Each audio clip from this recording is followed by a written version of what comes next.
Hi everybody, it's Andrea Villeneuve here. I am a nutrition and food educator, and the recipe that we are cooking along with today is golden beef and rice. So this is a super tasty recipe, lots of these Middle Eastern spices that taste absolutely fantastic. Before we get started, I've been doing this for the past couple of years. I go into schools and I teach kids basic food skills, knife skills, food literacy, all of those important things that you are going to need throughout your life. So jumping into the recipe, first things first, whenever you are doing a recipe, you want to make sure that you have your hair up. If you have long hair, you can grab an apron. I'm not going to put on an apron today, but if you want to keep your clothes a little bit cleaner, you can put an apron on. You need to wash your hands for 20 seconds, at least 20 seconds, with warm water and as well as soap, obviously, and then dry them off afterwards. Okay, that's about the time it takes to sing happy birthday, if you're wondering. In addition, if you are new to cooking, something that I highly recommend is that you have the recipe printed off. So right here you can see we have the golden rice and beef recipe, and also, so just wanted to start off a little piece of this recipe. You can see that one of the ingredients that you need is big batch beef, okay? So if you go back to previous videos we've done before when we were doing our summer cooking program, it'll be posted. We went over how to make big batch beef. So this is what big batch beef looks like. So before you even get into making the recipe, I do suggest that you go through and you make the big batch beef in advance. Looking at this recipe, you can see right here that it is 4 pounds of extra lean or lean ground beef and 4 each of cooking onions and cloves of garlic. So you can see that it is already kind of seasoned with those delicious flavors. You want to cook it in a big kind of Dutch oven pot, a big pot. Something like this would work as well. Kind of what we're doing our recipe in today. So you just cook it until the meat is all brown or till a temperature of 71 degrees Celsius has been reached. 71 and done. So those are the important things right there. So I've already pre-made mine for this recipe. There we go. Ooh. Okay, there we go. Sorry, I pre-made part of this recipe just so to move things along a little quicker, because it is definitely one of those recipes where there's some sitting time where you can go off and do other things. Okay, so I went over the big batch beef. This is super easy to freeze as well, so you can put it in the freezer in little individual portion-sized containers. So it really makes it easy to cook throughout the week because you already have your meat prepared and ready to go. So it just makes recipes go that much faster when you're in a bit of a time crunch. Okay, so starting off with this recipe, I'm going to start, you can see I have my pot here. I'm going to start heating the butter. There we go, it's about a tablespoon of butter right there. And while that's heating, I'm going to come over and I'm going to show you how to cut an onion. So this is a chef's knife, food safety. Already what I've done is I have secured the cutting board to make sure it doesn't slide around at all by putting a damp towel underneath. So everything is secure. And then what you want to do is keep your fingers tucked. And I'm just going to cut the ends off. But really the trick with these trickier vegetables, like onions, are very round. So your goal is that you want to make a flat surface as early as possible, okay? There we go. So now we have our flat surface. We just peel off the skins. There we go. Peel off the skins. Whoop.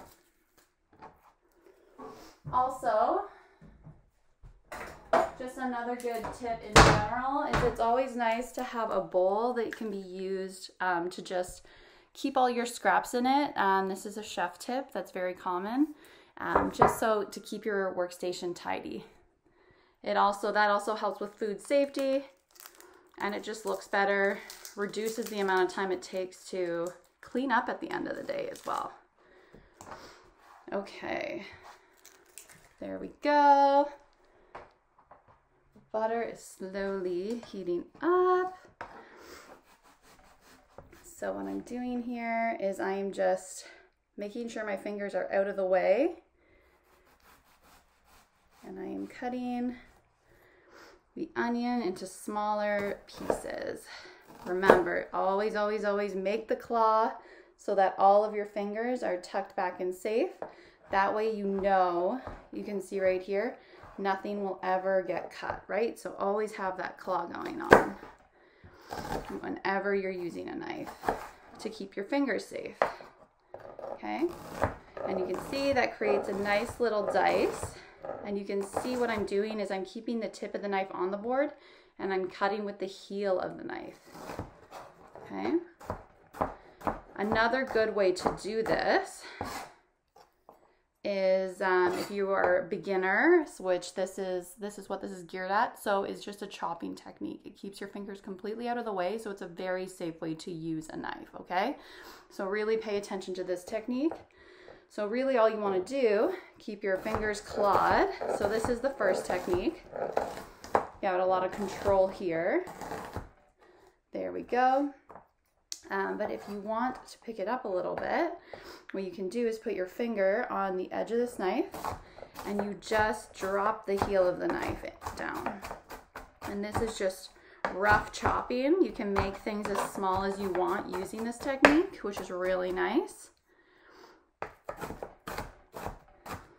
So that's why I highly recommend this to beginners, because it's just a good way to chop things quickly, but also in a very safe manner. And once again, to master this cutting technique, what you want to do is you want to keep the tip of the knife on the board and you're just running the back of the knife through it, okay? And then your fingers are well out of the way. They're not on the cutting board at all. So you know you are good to go. There you go, and you see that you can kind of get some similar results right there. There we go, so the onions are nice and done. I'm just gonna go get a bowl because I'm gonna show you guys how to do the garlic a little bit. Okay, and this is one of my absolute favorite tips for garlic right here. What you can do is, it's actually easier to take the skin off of these cloves of garlic if you crush it first, okay? So I'm gonna take a bowl and I'm just gonna use that to crush it so that we can then go and chop it into smaller bits. There we go. And there you go. You can see just how easy it now is to take the skin off of these little pieces of garlic. Easy peasy. One of my favorite tips. Once you're more experienced with a knife, you can also do this with a knife. But if you are new to the kitchen, this is a much safer way to get the skin off. And also when you're crushing your pieces of garlic, you know that you're just releasing the juices. Okay, and then sorry, we'll just go on with the chopping method. So you just run that knife through. There we go. And just so easy. And your fingers are nice and safe. So one of my favorite ways to introduce how to use a chef's knife, okay? There we go. All nicely minced. It's perfect and ready to go.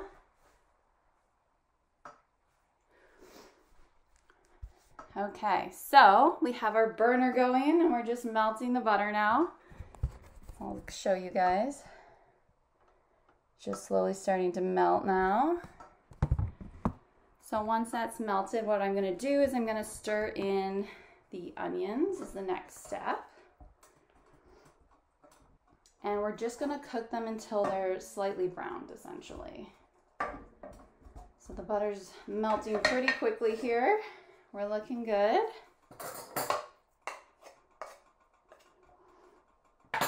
I'll kind of maybe bring this over a touch so that you guys can actually see it a bit more. There we go. So I'm just going to pick this up as an easy way to kind of get things going. And I will put the onions in here. There we go. And then they'll start to have a nice little sizzle going on.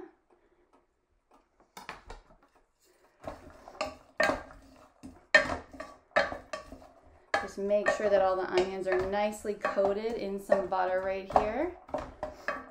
And then we're just going to get them so that they're ever so slightly browned. That's our goal. In the meantime, so kind of the base to every cuisine is garlic and onion. It's a very common seasoning that's in almost every kind of cuisine around the world. So you will see that absolutely again and again. Something that I did want to go over is I want to talk to you guys a little bit about some Middle Eastern spice blends. So you can see here, I think everybody kind of knows that when you're talking about either like Indian cuisine or Middle Eastern cuisine, any country along the spice routes, you are usually talking about foods that have a little bit more spices in them, a variety of spice. Not necessarily talking about spicy hot, but talking about very flavorful spicings. So I just want to show you guys what is going to go in here. Okay, so we have the onions and the garlic for flavoring. We also have red pepper flakes. We have turmeric right here. Turmeric is fantastic. This is what's actually going to give this dish its golden color. Then we have nutmeg, which is really nice. It kind of adds a slight bitterness to a dish, which is nice because that plays well off of the cinnamon in it, the little bit of cinnamon in it, which is a very kind of sweet flavor at the end of the day. Cinnamon isn't sweet when you taste it on its own, but since its fragrance is so sweet smelling, it comes off as sweet to our senses when we put it in things. Okay, and then we have some ground cardamom, cumin, and salt. So this is going in at the same time as the garlic because we're just going to cook it for around 30 seconds or so. And with the onions, you can see them sizzling, you can hear it. One of the things I really like about this recipe is how absolutely fantastic it smells as well. So every time I'm doing these kinds of recipes, just as soon as the garlic hits the pan and the rest of the spices hit the pan, it just smells absolutely fantastic. So I'm really excited for that. Another thing that I've noticed with Middle Eastern dishes and Indian dishes as well is that when you are using so many different spices, it's actually, you'll notice that if you're making your own recipe, that you have to use almost similar proportions of each spice. So that way it's like no spice necessarily stands out on its own. They all meld together to make something that tastes really delicious. So you really in these dishes, the spices are all working together. You know that I'm a huge advocate for to add flavor to food. You don't have to add additional fat, so you don't have to add a ton of butter. You don't have to add a ton of oil. Spices and herbs are a great way to add so much flavor to your dishes without adding additional calories. There we go. Okay, so these onions are where they need to be. I'll actually show you guys in a minute because I think it's so beautiful. Once all the spices going in, you immediately will see the golden color coming out. So I'll show you guys. So first the garlic that we just chopped or minced is going to go in. Okay, ready. I can smell that garlic. Everything's going. And the spices that I just highlighted to you guys, it's also going in. There we go. Make sure it all gets in the pan. There we go. So we'll just give that a quick stir.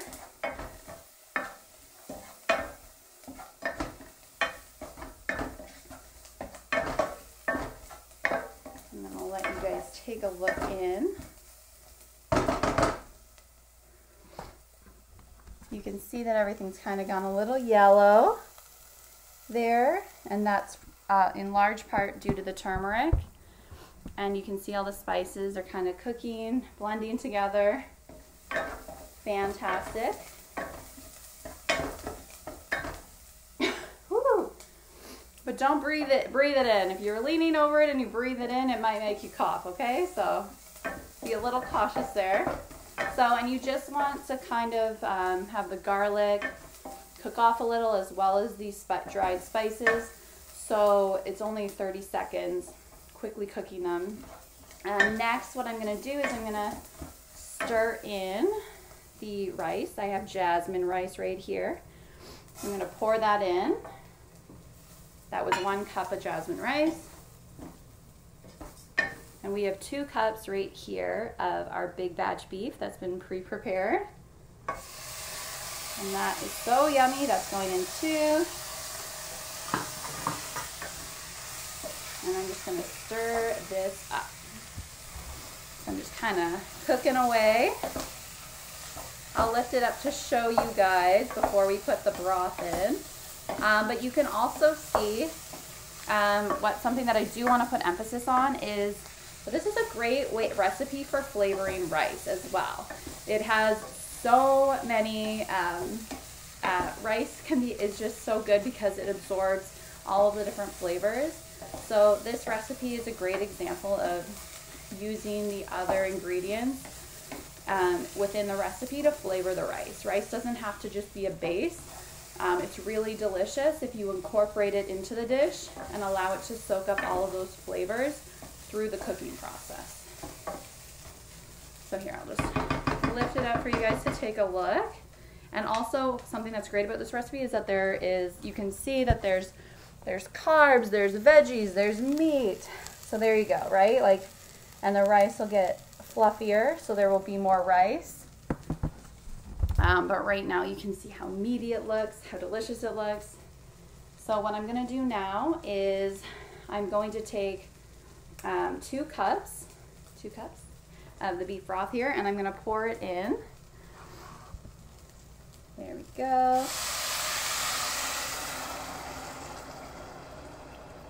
So just in general, another good thing for you to know is that usually it is 2 cups of liquid to 1 cup of rice. That's pretty common for most long grain rices, at least. So your long grain rices is like the jasmine rice that we're using today, but it's also the basmati rice. They're just like long grains, very nice and fluffy. So that's generally what the rule is. But if you are using whatever kind of rice you have on hand at home, what I recommend is that you read the ingredients at the back. The instructions on the back of the rice packaging, and just make sure that you are putting the right amount of beef broth or other liquid to the amount of rice that you're using, okay? So that's my tip. What I'm gonna do now is I'm waiting for this to come to a boil. And then once it comes to a boil, what you want to do is you want to cover it, turn it to low temperature, and then you want to let it sit and cook for 15 minutes, okay? So I'm going to go over that one more time. It gets brought to a boil, you stir it, you put the lid on, turn it to low, and then you let it sit for 15 minutes and cook for 15 minutes on low, okay? So that is how I usually make my long grain rice. And then once the 15 minutes is done on the low heat, I leave the lid on and I set it aside for an extra 10 minutes. And that just helps make sure that even more of the liquid is absorbed into the rice. What else do I want to say about this? That is basically how I always cook rice. That's how we're cooking it in this recipe, because basically this dish isn't done until the rice is fully cooked. Okay, so just so you guys know, I'm going to move this to the back because I thought that we're not going to wait 15 minutes here, so it would take a bit longer. So I'm going to move this back, and you'll be able to see that I actually already made this. There we go. So I already prepared, and you can see steaming away still. So this is already just cooked for the 15 minutes. So, and then at the 15-minute mark, what I wanted to do is we're adding in 1 cup of mixed beans. So we're gonna do this quickly because we don't want the steam to like evaporate too quickly. And also we are putting in a cup of frozen green beans. So this is why it's important that we don't let the steam out of this pan, is because with the frozen green beans, you want that steam and that heat to cook it while it's sitting there for around 10 minutes, okay? So we're just gonna quickly put this in. Woo, get in there. And the beans as well. Here we go. I'm gonna stir this up so that everything's kind of mingling together. I know this isn't gonna be perfect because I am also kind of showing you guys what this looks like. Maybe you guys will be able to see through the lid. If not, I'll remove it again just to show you. There you go. I think you can see it. Yeah, you can see everything kind of there. And it's just gonna cook for a minute. So very delicious. Couple of things that I want to go over is that, so beans are absolutely fantastic with beef. Beef is super high in iron, super good source of protein. And the beans are like a fantastic source of fiber, so super healthy for you. But on top of that, beans also contain non-heme sources of iron. So it's beef and beans together are absolute superstars, because basically if you pair your beef with your beans, it increases your absorption of the iron from the beans. Sorry, I want to make sure, by 150%. So it absolutely helps you absorb the iron from the beans. So that's why it's so important to mix different foods together, and that's why you can't get all the nutrients you need simply from vitamin pills, because foods are built for us to eat and get our nutrients from. So they have certain nutrients and they help each other if you blend them together. So super cool. So the beans I used were mixed beans from a can, okay? So what I did is I drained and rinsed them, okay? So I opened the can and I put it into a sieve, and I just rinsed it all off, okay? So that's what you want to do if you're working with canned beans. And as mentioned, the green beans that I put in were frozen. So I do like to highlight frozen as well as canned vegetables, because they can be just as healthy for you as fresh vegetables. They keep a lot longer, and they can be actually just as healthy or healthier, simply because they are canned and processed at their peak nutrient value, which is right after they've been picked and they're at their best. Their best nutrition game is on when they are frozen or when they are canned.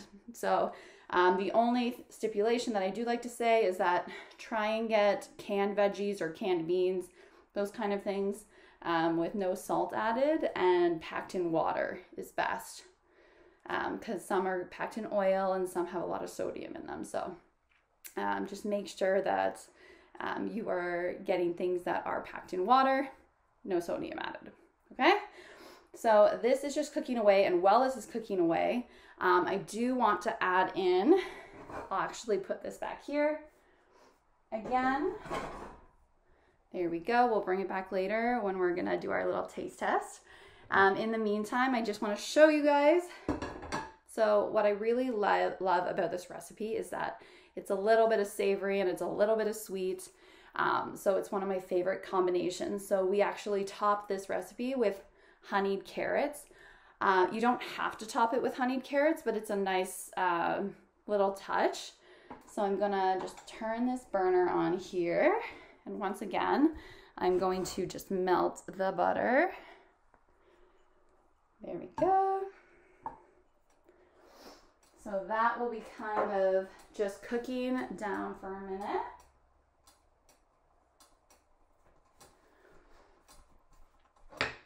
And I have some tongs here to kind of push it around if I need to. There we go.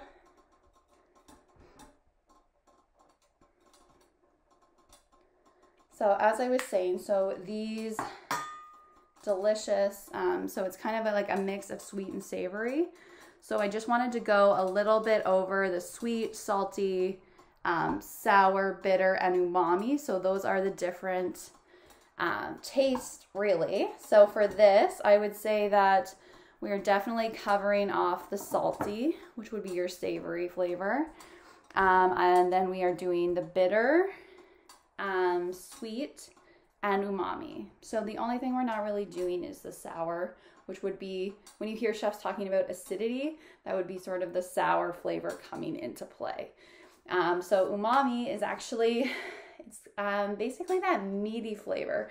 So when something is almost like that very satisfying meatiness, it comes from proteins, but also it can be found in a lot of other vegetables as well. For example, mushrooms is known for being high in umami flavor.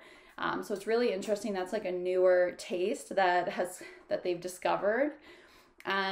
This is absolutely fantastic in that it covers so many. I would say acidity is the only thing that it's not super high on the list for this specific recipe. But definitely has a savory. We're about to add a sweetness, and it has the umami. So definitely well on our way. Okay, so our butter is kind of bubbling away. And I'm just gonna add in the carrots here.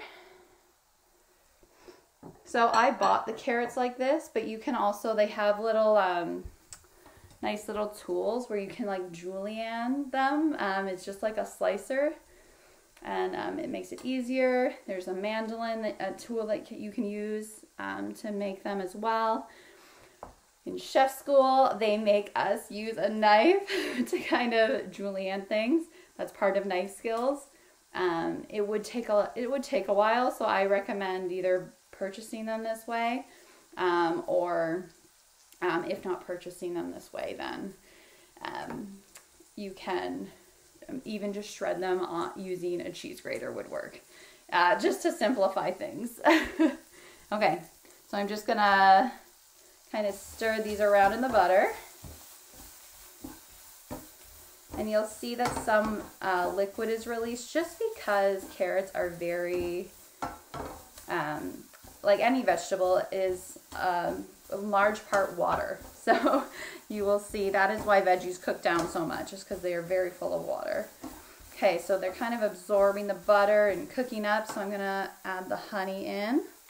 So I didn't do this trick that I normally do, but you can kind of see here that the honey is gotten a little bit stuck in. If you lightly grease the inside of the bowl with an oil before you pour the honey in, it'll just slide right out, and it's much easier. Okay, so here we go. You see the honeyed carrots cooking away.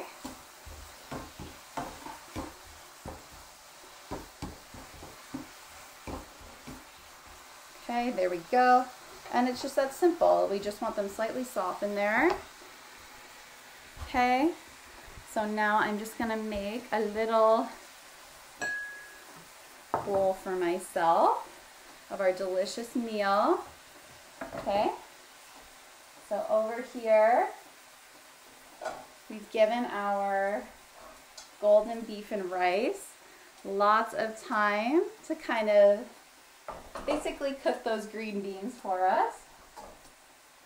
I'm just gonna put this all in a bowl.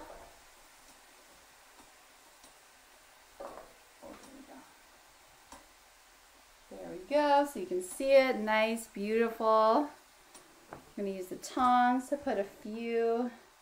So you can mix these right in, or you can just place them on top nicely, depending on how you're serving this meal.